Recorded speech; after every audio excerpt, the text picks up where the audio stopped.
सर्वप्रथम आपल्या सर्वांना मी भारताच्या स्वातंत्र्य दिनाच्या खूप खूप शुभेच्छा देतो।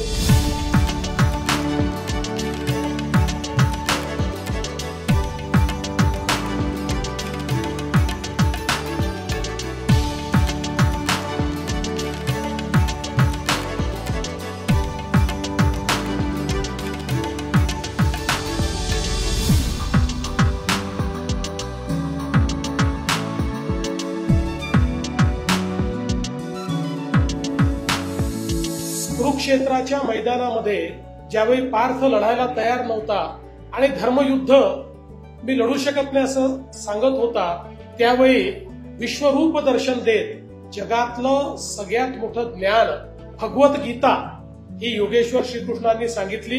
हे वैश्विक ज्ञान सामान्य माणसापासून जे कदाचित दूर होतं ते त्याच्यापर्यंत पोहोचवलं। अशा ज्ञानेश्वर माऊलींच्या या मंदिराच्या सुवर्ण कळशाचं आरोहण हे आज होत आहे। यापेक्षा सुंदर अशा प्रकारचा योगायोग हा दुसरा कुठलाच असू शकत नाही आणि म्हणून मी सर्व विश्वस्त मंडळीचं मनापासून अभिनंदन करतो आणि त्यांचे आभार देखील मानतो।